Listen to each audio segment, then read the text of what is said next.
Mas será que todo peregrino que já passou por estas trilhas já se perguntou aonde eu tô, pra onde eu vou?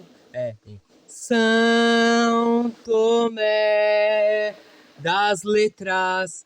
Saúdo a força dessa montanha tão sagrada. Saúdo a força dos conhecimentos etéreos, a força da luz, dos conhecimentos transcendentais e a força do amor. Obrigado por você estar aqui assistindo o meu vídeo, Os Conhecimentos Proibidos de São Tomé, os ensinamentos proibidos de Jesus. Antes de começar a falar um pouco sobre os conhecimentos, eu quero deixar claro que eu, Mago Fortuna, não sou detentor da verdade. Eu sou um buscador da verdade liberta e dos conhecimentos etéreos. Eu me deparei com um vídeo do canal O Poder da Mente, os ensinamentos proibidos de Jesus. Isso fomentou a minha voz da sabedoria e a minha voz e a minha chama da sabedoria em busca destes conhecimentos etéreos e transcendentais. Lembre-se, uma frase de Confúcio: aprender sem reflexão é um desperdício. Reflexão sem aprendizado é perigoso. Os conhecimentos devem ser refletidos. Se fazer sentido para a tua vida, pegue eles para você. Se não, vá para o próximo. De nada adianta dizer que algo é uma verdade absoluta sem buscar conhecer a fundo sobre esta verdade. Explorando ideias que visam o crescimento espiritual, eu me deparei com o vídeo do canal O Poder da Mente, os ensinamentos proibidos de Jesus. O vídeo se trata sobre os evangelhos de Tomé, encontrado em 1945, estudos gnósticos. Ao meu ver, estudar e refletir sobre o tema e minha vivência em São Tomé como mago eremita, resolvi me aprofundar em estudo e em vídeos os conhecimentos históricos que a figura tão querida de São Tomé, o apóstolo Dídimo Judas Tomé, traz a nós, e alguns conhecimentos e a história do apóstolo Tomé. Antes de começar, eu quero deixar claro que eu não sou detentor da verdade. Eu busco a verdade, assim como Cristo prometeu. Conheceis a verdade vos libertará. Antes de começar, antes de gravar esse tema, eu quero relatar que os praticantes de gnose foram perseguidos e mortos, assim como muitas espiritualidades e fés, doutrinas e filosofias. Aquela que não condiz com o que o outro pensa foi perseguido, morto, sempre tem essa maré de violência. E o meu papel aqui não é dizer que esta é uma verdade absoluta, pois eu não estou pregando religião. Eu estou buscando conhecer a verdade que estes conhecimentos traz e como ela ressoa na minha vivência. Vamos descobrir um pouco de história sobre o apóstolo Tomé, algumas passagens dele na Bíblia, no Novo Testamento, antes da gente desbravar os conhecimentos que o livro do apóstolo Tomé traz. Eu quero falar um pouco sobre a história do Tomé, o porquê que este livro não se encontra lá no Novo Testamento e a minha visão sobre o porquê que eles não se encontram. Então vamos lá, você conhece o apóstolo Tomé, aquele da expressão ver para crer? Apóstolo Dídimo Judas Tomé. Dídimo, em aramaico, quer dizer gêmeo, mas não se tem comprovações históricas de que Tomé tinha um irmão, mas mesmo assim ele era chamado de Dídimo, com significado de gêmeo. São Tomé foi um dos primeiros entre os 12 apóstolos de Cristo. Nascido na Galileia, era um pescador. Segundo uma obra apócrifa, Atos de São Tomé, ele era um carpinteiro. No Novo Testamento, São Tomé é citado várias vezes e traz conhecimentos profundos sobre a vida de Cristo e comportamentos. Vamos falar sobre duas passagens que se falam sobre Tomé e um comportamento que ele teve sobre o Cristo. A primeira é João 11, 3 e 8, e a segunda, que fala sobre Tomé é João 11, 14 e 16. Vamos na primeira, João 11, 3 a 8. Essa doença não é para a morte, mas para a glória de Deus. Disse aos seus discípulos: vamos outra vez à Judéia. Os discípulos contestaram: Mestre, agora há pouco os judeus queriam te apedrejar. Vais lá de novo? João 11, 14, 16. Agora vem São Tomé. Então Jesus falou claramente para eles: Lázaro está morto, e eu me alegro por não ter estado lá, para que vocês acreditem. Agora, vamos para a casa dele. Então Tomé disse aos seus companheiros: vamos nós também para morrermos com ele. Caramba, que profundidade, São Tomé! São Tomé, para mim, me passa uma sabedoria de fidelidade, amor, princípio, valor e crença. Ele tem valor na crença que ele tem por Jesus e vai seguir Jesus até o final, assim como Tomé seguiu. Independente de que fosse acontecer, ele estaria lá com Jesus. É um ensinamento de fidelidade e valor às tuas crenças. Defenda as tuas crenças até o final.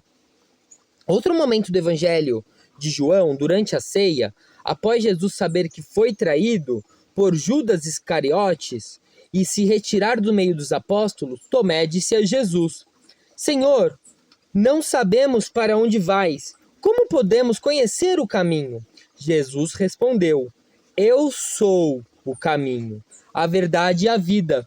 Ninguém vem ao Pai a não ser senão por mim. João 14, 5 e 6. Jesus deixa muito claro que ele é a verdade e a vida.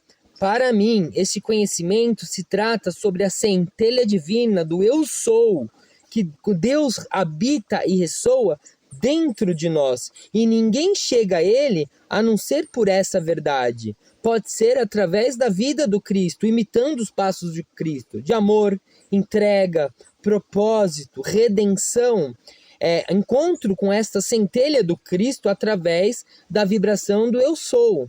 É muito lindo encontrar a verdade através da vida do Cristo, encontrar essa centelha divina do eu sou. Tomé é citado logo após a ressurreição de Cristo, e a expressão ver para crer é ligado intimamente a ele. São Tomé, ele é um santo dos cegos, ele é um padroeiro dos cegos, um santo milagreiro para as pessoas que têm cegueira, e ele também é um santo dos arquitetos. Ele é o santo dos cegos por esta passagem do crer para ver.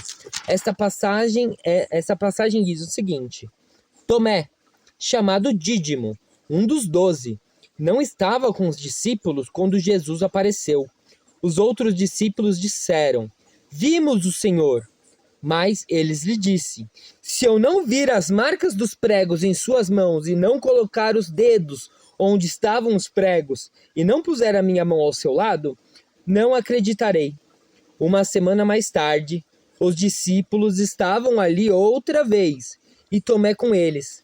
Apesar das portas estarem trancadas, Jesus entrou e pôs-se no meio deles e disse: a paz esteja com vocês. Depois se virou e disse a Tomé: coloque o seu dedo aqui e veja as minhas mãos. Estenda suas mãos ao lado da minha e coloque ao meu lado. Pare de duvidar e acredite. Então disse-lhe Tomé: meu Senhor, meu Deus! Então Jesus disse-lhe: você acreditou porque viu. Felizes os que não viram e acreditaram. Que passagem linda que diz sobre acreditar na tua própria fé sem precisar de uma prova que aquilo é real. Pois quando acreditamos que é real, ela é real.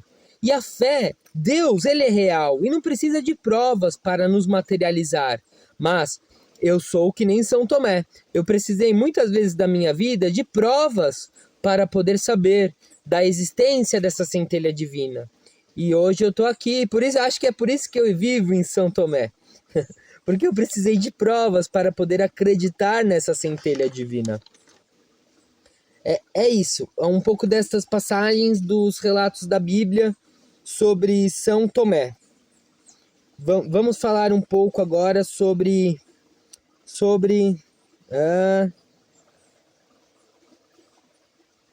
vamos falar de uma outra passagem.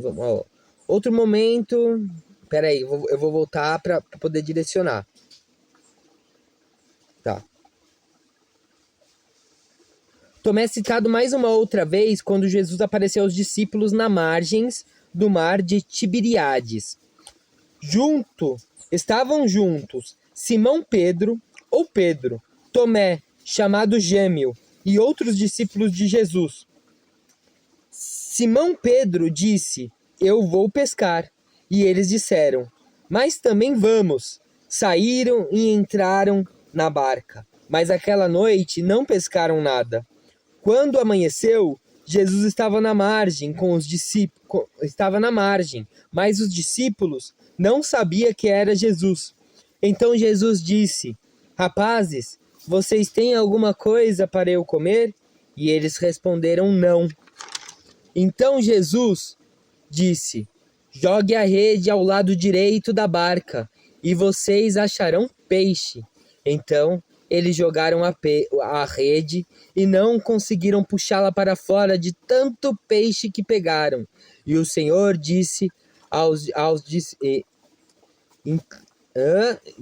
tanto peixe para fora que não conseguiram pegar de tanto peixe. E o Senhor disse a um discípulo: os outros discípulos para ajudar a arrastar a rede com os peixes. João 21:11. Tá. Agora vamos falar um pouco sobre a missão de São Tomé. A missão de Tomé após Cristo, da Babilônia ao mártir na Índia. Tomé foi para a terra de grandes feiticeiros, Babilônia, Mesopotâmia. Após Cristo, Tomé o apóstolo, mesmo não sendo muito bem instruído, levou com amor a vida e sua missão de evangelizar, começando pela Síria na cidade de Edesa, e partiu para fundar a primeira igreja cristã na Babilônia, Mesopotâmia. Que missão, hein, São Tomé? Foi para a terra de grandes feiticeiros, aonde ele permaneceu por 7 anos. E dali ele embarcou para Muzirins, na Índia, onde já havia uma comunidade forte judaica e promissora. Atravessou toda a Índia até chegar à China, sempre com amor em Cristo, e voltou à Índia, onde ele foi martirizado e transpassado por uma lança na atual Chennai, em 3 de julho do ano de 72 depois de Cristo. Os relatos sobre como Tomé morreu são contraditórios. Alguns dizem que ele foi transpassado por flechas por hindus. Outros relatos que ele foi morto também por flechas, por líderes religiosos da mesma comunidade judaica cristã. O que eu posso dizer é que em Malabar, Tomé conquistou uma fervorosa comunidade cristã, e lá até hoje se encontra a Basílica de São Tomé e alguns restos mortais de São Tomé. Aqui na cidade de São Tomé das Letras também se encontra um resto mortal de São Tomé. E no dia 3 de julho de todos os anos, as pessoas de São Tomé vão até a igreja de São Tomé, na Praça da Igreja Matriz, para honrar a história de São Tomé e as passagens dele como um apóstolo de Cristo. A fé é muito linda e transcende o tempo. Agora vamos para os ensinamentos proibidos do Evangelho de Tomé. Eu vou falar um pouco sobre a história de como foi encontrado o Evangelho de Tomé e o porquê que os evangelhos não fazem parte na Bíblia. Lembrando que isto é um pouco de conhecimento histórico e filosófico. Isso não se trata sobre uma verdade absoluta e concreta. Antes que me venham dizendo que eu estou pregando religião ou falando sobre alguma coisa que não é verdadeira, eu acredito que isto é verdadeiro, pois é verdadeiro para mim. E não se trata sobre uma coisa certa ou errada. Cada um tem sua fé e cada um acredita aquilo que lhe convém. E a centelha divina ela é muito linda, ela ressoa para você individualmente, tá? Agora eu vou falar um pouco sobre história. Não, vamos lá. Esses conhecimentos secretos são palavras secretas de Jesus, o vivo proferiu. Aquele que busca, continue buscando até encontrar. Quando encontrar, ele se perturbará. Ao se perturbar, ficará maravilhado e reinará sobre o todo. Que bonito, hein? Vamos continuar nessa busca pelo poder da verdade. Em 1945, no Alto Egito, escavando o solo seco de Nag Hammadi, um trabalhador encontrou 13 manuscritos de pergaminho em couro. Estes manuscritos são conhecidos como os manuscritos de Qumran, ou manuscritos do Mar Morto.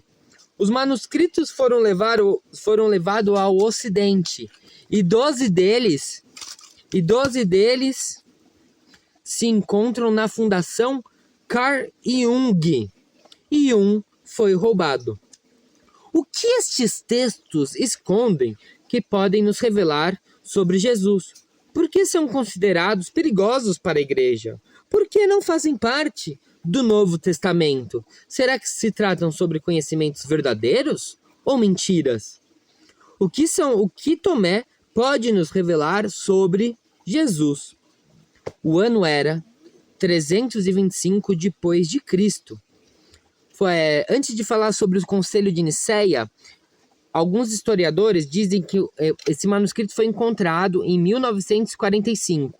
Porém, alguns historiadores dizem que este manuscrito já era de sabedoria da igreja e dos líderes na época, assim como o Evangelho de Maria e o livro de Enoque, que não faz parte dos livros sagrados que nós temos hoje em dia, conhecido como a Bíblia e o Novo Testamento. Por que esses livros não fazem parte? No ano de 325 depois de Cristo, foi realizado um conselho, o Concílio de Nicéia, pelo imperador Constantino, que convocou os líderes religiosos para decidirem quais textos deveriam permanecer e quais seriam excluídos do Novo Testamento. Entre esses textos, o livro de Enoque. Vocês conhecem o livro de Enoque? O livro de Enoque também tem passagens muito interessantes, que relatam sobre viajantes estelares, sobre anjos, sobre os seres gigantes, os Néfilins, e um livro muito misterioso, o Evangelho de Tomé e o Evangelho de Maria. A premissa da exclusão ou inclusão dos textos sagrados eram tornar eles mais acessíveis e compreensíveis ao povo. Mas ao decorrer da história desta mesma época, estes mesmos textos não eram acessíveis ao povo, tratado em línguas sagradas como o hebraico ou o latim. Eles eram somente da compreensão dos sacerdotes e dos líderes. A leitura e reflexão era sempre com a interpretação e o intermédio dos líderes e suas visões de compreensões sobre. Então, a exclusão desses livros não faz muito sentido dizer que era para se tornar compreensíveis ao povo, sendo que os textos que permaneceram ainda nessa época não era de compreensão do povo, mas sim de compreensão dos líderes e aquilo que eles acreditavam verdade sobre.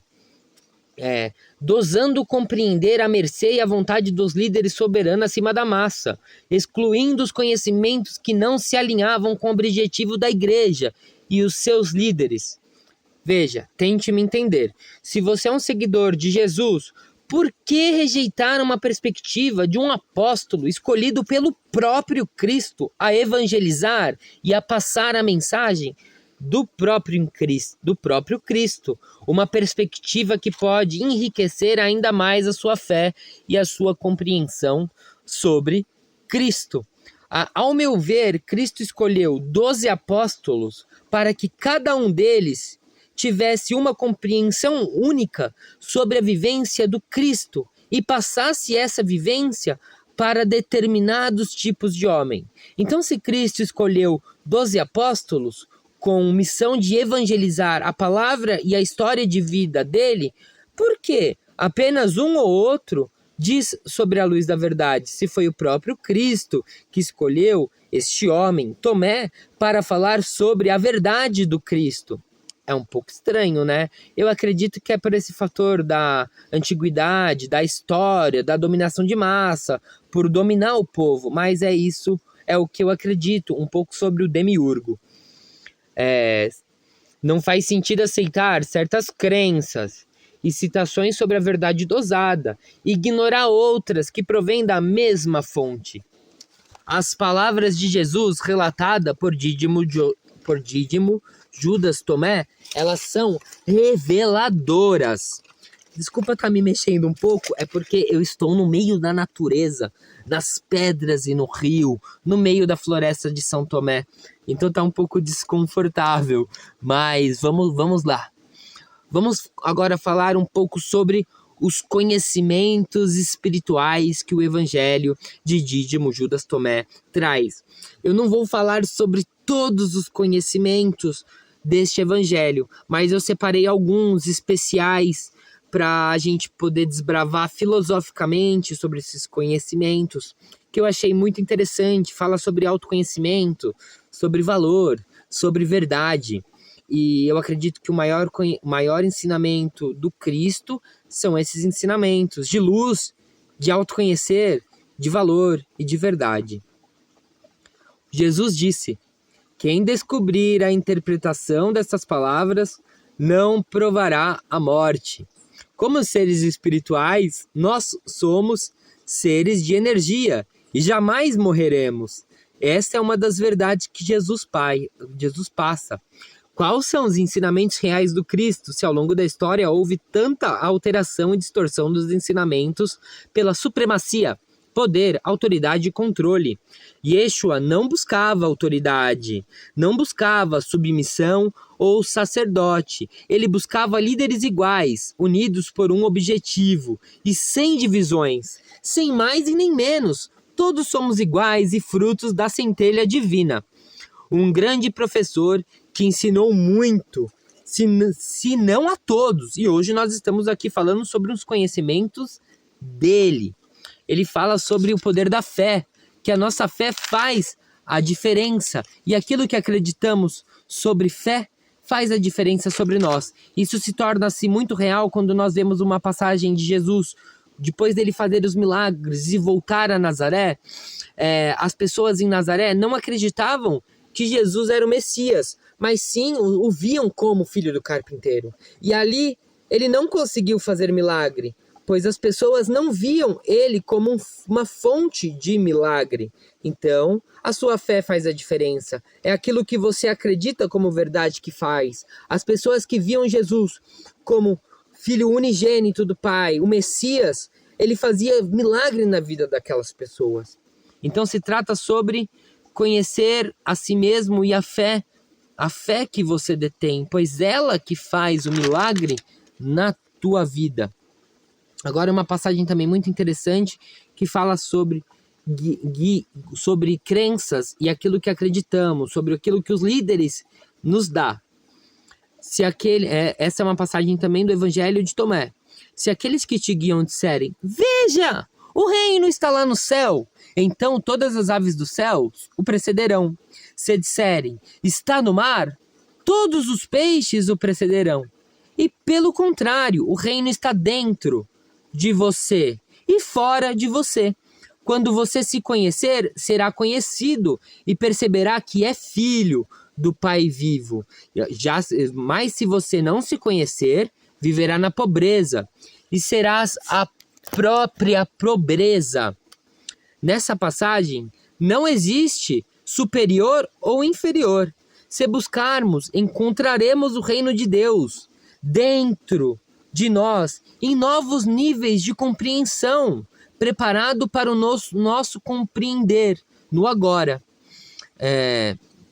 Enquanto buscamos fora uma verdade que ressoa dentro de nós, Deus sempre esteve e sempre estará dentro de nós, e não fora e não distante, mas ele também se encontra fora, ele se encontra no todo, pois ele é tudo ao mesmo tempo. Ele sendo tudo, ele não está distante em um reino além.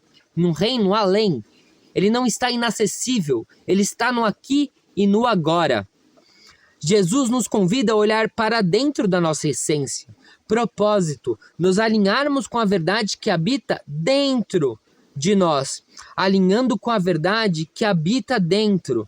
Jesus fala sobre autoconhecimento além da aparência e validação do mundo, ou conceitos religiosos que nos cegam e empobrecem a riqueza e o reino de Deus. Que o reino de Deus, ele não está longe, ele está dentro.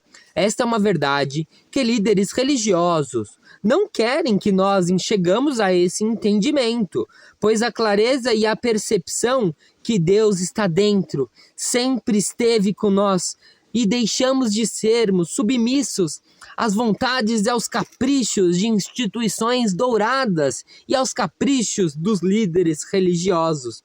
A fonte infinita de sabedoria, amor, poder e conexão direta com o infinito não está e nunca esteve em nenhuma instituição, conceito, filosofia, religião. Esteve sempre acessível como uma fonte divina dentro de nós e sempre esteve dentro de nós. Basta nós olharmos para dentro e buscarmos dentro. Essa é uma percepção que nos liberta das amarras de ilusão de separação, que transcende qualquer filosofia, teologia ou religião. Deus está e sempre estará dentro de nós. Basta buscar esta luz em você. Capacita-se e olhe para dentro. Seremos plenos, felizes e abundantes e iguais, sem distinção. E transcenderemos as limitações impostas de crenças equivocadas e deturpadas, a fim de poucos deterem o poder, riqueza e soberania com a verdade, que não precisamos buscar Deus através de conceitos, penitências ou igrejas, sendo que o maior e mais belo templo de Deus é aqui, é este, não é nem o nosso corpo, é aqui dentro, é o que está dentro que faz essa conexão com o reino de Deus e com o celestial, com o divino. Outra passagem muito interessante do Evangelho de Dídimo é uma fala profunda de Jesus que nos convida também para o autoconhecimento. Aquele que busca, não pare de buscar até encontrar. Quando encontrar, ficará perturbado. E quando estiver perturbado, ficará maravilhado e reinará sobre o todo. Essa passagem volta a nos dizer sobre igualdade, não existindo superior ou inferior. Diz sobre conhecer a verdade, o verdadeiro eu, o autoconhecimento que enriquece. Aquele que busca, permaneça buscando até encontrar. Aquele que busca, permaneça buscando até encontrar.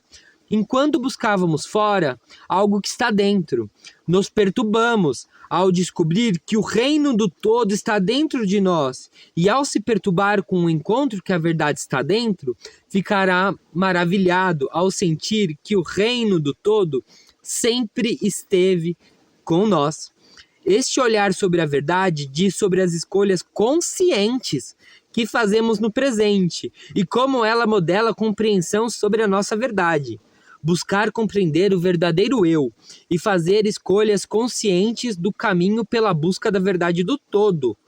O buscador sempre encontrará o que busca olhando para dentro de si, olhando para as tuas próprias ações na vida presente e não esperando encontrar algo lá num futuro distante, o reino. O reino está presente no aqui e agora e acessível dentro de você. Assim você reinará sobre o todo e será mestre da tua própria realidade concreta, pois olhará consciente todas as ações do seu presente e saberá que todas as ações, buscas e energias que vibramos nas nossas buscas e vivências modelam a nossa realidade presente e futura. Este é um processo de despertar contínuo que cada ação, pela busca do encontro com o todo e com a sabedoria, nos desperta para olhar além da busca consciente e intelectual. É uma busca que transcendental de verdade que rompe o tempo e nos faz admirar o que nos cerca, olhando para dentro. Esse é o verdadeiro poder. Nós somos co-criadores da nossa realidade e detentores de um potencial ilimitado, pois o todo reside dentro de nós. Vamos descobrir outra passagem de Jesus, segundo o Evangelho de Dídimo Tomé. Onde está o fim? Aonde está o início? Lá estará o fim. Bem-aventurado aquele que alcança o início, ele conhecerá o fim e não provará a morte. Este ciclo contínuo de início e fim se entrelaçam desde o princípio ao fim do tempo, não existindo nem começo e nem o fim. E o fim e o começo, eles são ocultos e verdade clara. A luz do início e do fim está dentro de nós. É uma luz divina, onde o fim e o começo não existem, rompendo o ciclo de vida e morte, nos fazendo lembrar que somos corpos materiais e seres espirituais, eternos, e de que a luz divina que rompe vida e morte está dentro de nós. O reino dos céus não é e nunca esteve distante de nós. Ele está presente do início ao fim e está espalhado pela terra e pelo universo. Aquele que busca o reino no além-vida não o encontrará. Aquele que o encontrou em vida perceberá que o reino é agora, além do início e além do fim, e perceberá que já está no reino e modelará a sua realidade nesta vibração em vida. A verdadeira sabedoria está em viver plenamente o presente, reconhecendo o contínuo início e fim. Este conhecimento nos liberta e permite-nos experimentar com plenitude a dádiva do agora. Oh, muito, muito, muito lindo. É o agora que é válido. Os discípulos perguntaram a Jesus: Mestre, mostre-nos o lugar onde está, pois precisamos buscá-lo. Jesus respondeu: Quem tem ouvidos ouça. A luz dentro de um homem de luz. A luz dentro de um homem de luz, e ele ilumina o mundo todo. Reconhece que esta luz está dentro de nós, a luz de um homem de luz. Se perguntarem de onde você vem, responda: viemos da luz, do lugar onde a luz surgiu por si só e permaneceu em repouso, como revelado na imagem. Se eles questionarem se você é luz, diga: sua descendência e escolhidos do Pai vivo. Se indagarem sobre o sinal do Pai em você, responda: é movimento e repulsa, as duas polaridades da existência. Profundidade, movimento e quietude, aqui e agora, ausência de tempo, espaço e direção. As duas forças se completam infinitamente. Movimento e quietude se encontram na repulsa e no silenciar. O movimento é repelindo o movimento para encontrar a origem da luz em seu repouso. De onde viemos? Da luz que surgiu por si só. Somos filhos dela, filhos do Pai vivo. Sem distinção, somos todos filhos do Pai vivo. Não existe um mais ou um menos. Todos e todos viemos do movimento e do repouso da luz inicial e final, filhos da luz do Pai vivo. Reconhecemos através dessa passagem que a luz divina não é algo externo e inacessível para poucos escolhidos. Somos todos e tudo escolhido para sermos todos filhos da mesma fonte. Ao despertar para essa verdade, que a luz é a polaridade, está fora e dentro, devemos caminhar no aqui e agora com integridade, autenticidade, e somos responsáveis pelo nosso caminho de ascensão e declínio.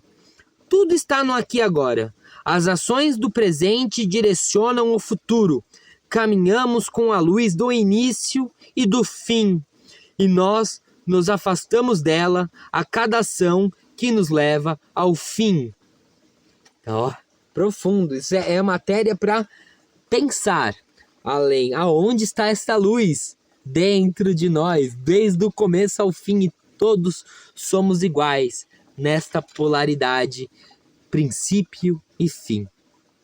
Os discípulos perguntaram a Jesus: quando virá o reino? Então Jesus respondeu: o reino não virá por expectativa. Não será uma questão de dizer, está aqui, está ali. Na verdade, o reino do Pai está espalhado na terra e as pessoas não percebem.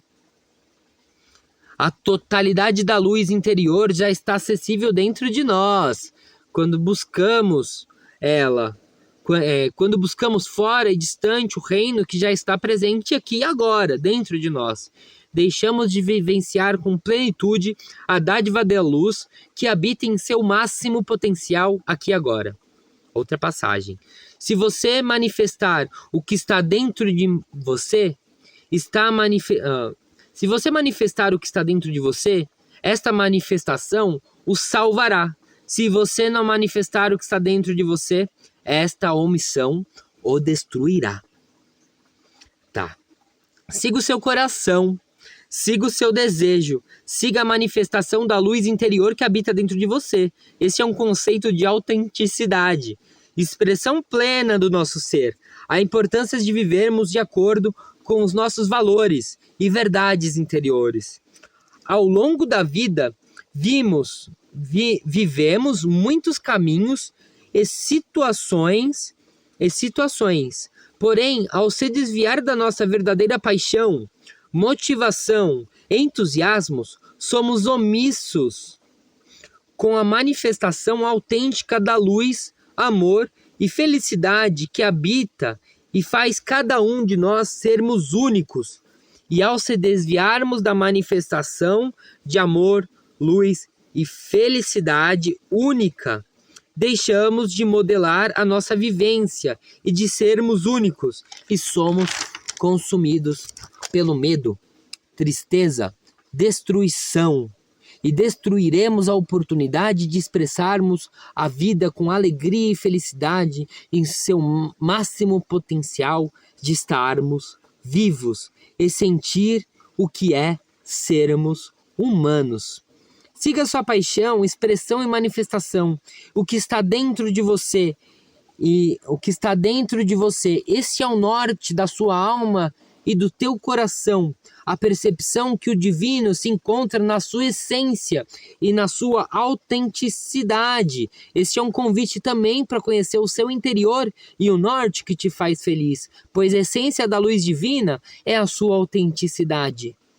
É aquilo que faz você ser único. A outra passagem. Por que você lava apenas o exterior do copo? Não percebe que quem fez o exterior também fez o interior? Evangelho de Tomé. O exterior reflete o interior. O que expressamos e somos no mundo é o que somos por dentro. Mas não adianta aparentar estar limpo por fora, enquanto sujo por dentro. O mundo pode apenas ver o exterior limpo, mas se o interior estiver sujo, o tudo vê ele exatamente como ele é. Além do tudo, nós próprios sabemos, quando aparentamos algo por fora, que não reflete por dentro. Essa é uma passagem muito bonita para o mundo da modernidade que nós vivemos através da validação dos outros, aparentamos muitas vezes algo que não ressoa com a nossa verdade interna. Deixamos de ser felizes, de buscarmos algo bom para nós, para agradarmos os outros. Este é um convite para olhar para dentro, neste processo de purificação que a vivência humana nos oferece em vida. Analisarmos nossas vidas, vivências, comportamentos no campo externo e como eles refletem no campo interno. Se as ações externas são verdadeiras ou apenas aparência para iludir o mundo que te cerca. Desta maneira, aprenderemos, através do campo externo, sobre nós mesmos, o nosso maior e mais belo, imaculado campo interior. E descobriremos a liberdade que temos e que podemos mudar a cada instante a fim de nos alinharmos com a luz interior e a manifestação correta da nossa vivência no mundo. É lindo, né? Como esses conhecimentos de Yeshua, Jesus, através da perspectiva de Tomé, me fez olhar muito mais para dentro e na minha vivência, aquilo que eu ressoo fora e aquilo que eu ressoo dentro. E não adianta ser um copo limpo enquanto permanece sujo. E eu busco hoje estar limpo por dentro para ressoar fora também. A prática de meditação, de busca interior, de oração, de distintas práticas espirituais e religiosas são ferramentas nessa jornada de autoconhecimento. Não existe certo ou errado. Aqui já diz que essa centelha divina se manifesta única para cada um. Para mim se manifesta de uma forma, para outros se manifesta dentro de uma igreja, para outros se manifesta em um templo budista, para outros não se manifesta com expressão religiosa e espiritual nenhuma. Essa é a maior beleza da dádiva divina, ele se materializa de forma singular. A única coisa que o divino espera de nós é sermos felizes e termos uma experiência de vida plena, feliz, harmoniosa e pacífica, em paz, com nós mesmos, com a nossa verdade e com a verdade do mundo e como ele ressoa. Porque quando nós temos o paraíso dentro da gente, podemos viver em uma zona de guerra e de conflito, podemos viver em uma situação que o externo está ruim, mas nada nos abalará quando sabemos que a verdade do todo ressoa dentro. Eu queria agradecer você que assistiu até o final o vídeo. Deixa um like, um joinha, se inscreve no meu canal. Se gostou, se você acha que esse conhecimento algum amigo vai gostar, compartilha. Ajuda o Fortuna a crescer no canal no YouTube para eu vir com mais conhecimentos assim. Interage nos comentários comigo. Fala sobre os conhecimentos etéreos de Tomé, o que você está estudando sobre esse assunto. Se você achou que isso é uma baboseira, se você gostou, se você não gostou, se isso te acrescentou, se isso não acrescentou, eu só peço que não deixem mensagens de ódio, deixem mensagens de amor e de esperança, porque o intuito desses conhecimentos é transcender no amor de Cristo. E o maior ensinamento de Cristo, por mais que se esse conhecimento desse evangelho não for verdadeiro, o maior conhecimento que Cristo deixou é humildade, é amor, é entrega. Ele não morreu na cruz por nós? Então, é o amor e é a entrega. É isso. Muito obrigado, muito obrigado, muito obrigado. Eu sou grato, eu sou um jorro de água-vida, eu sou luz, eu sou paz, eu sou harmonia.